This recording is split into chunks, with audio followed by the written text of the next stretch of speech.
Well, hello, it's Dr. Scott. Did you see that? I'm here at the campus of the University of California, Berkeley, because I wanted to talk about what Berkeley has to do with Ursula LeGuin and the left hand of darkness. Since it's almost dark, I'm not getting very good shots of the campanile, but what I am going to get a good shot of when I rotate around here is the anthropology building, which just happens to be named for for Ursula Le Guin's father, who was a world famous anthropologist. Those are little skateboarders. A world famous anthropologist, so famous that the anthropology building at Berkeley is literally named after him.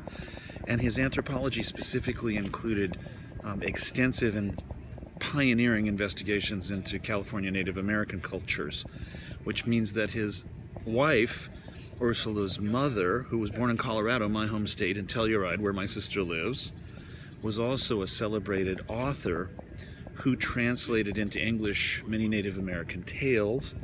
And that's where I'm going with this talk, because out of this anthropological mindset, out of this hyper-intelligent, I'm a faculty brat at Berkeley mindset, comes, I think, much of the plot of The Left Hand of Darkness, which essentially is about, well, an ambassador who is effectively also an anthropologist studying this strange culture and wonderful culture in which the usual gender binary does not apply, and which, as you'll soon find out, is inhabited by a humanoid species which is entirely and completely androgynous, and finds the earthbound version of humanity, of which we are all representatives, to be perverts and disgusting, because we're stuck, or seem to be stuck, at least physiologically, in one gender or the other, whereas they regularly, on a monthly basis,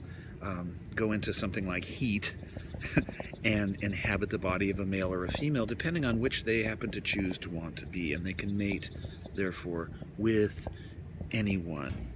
Now, again, what I find fascinating in all this is the idea that one can explore another culture not just as an anthropologist, but as an author, as a science fiction writer, and to do so with such depth of intelligence, passion, and knowledge as Ursula would have of philosophy.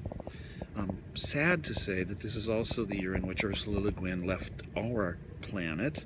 She did pass away within the last 12 months of me making this video, and that was an event that was greeted nationwide, worldwide even, as a major event.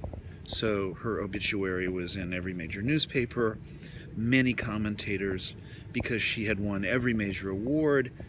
She had been a major science fiction writer, a major writer of fantasy also. I basically grew up as an adolescent on her Earthsea trilogies, and an author of such amazing influence.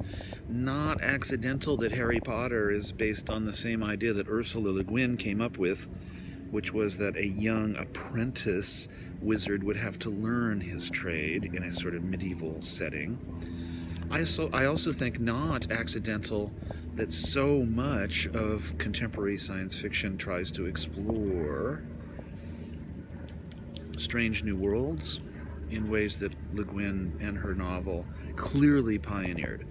So let's voyage away from this earthly anthropology building here and towards the outer space that the campanile will point us towards.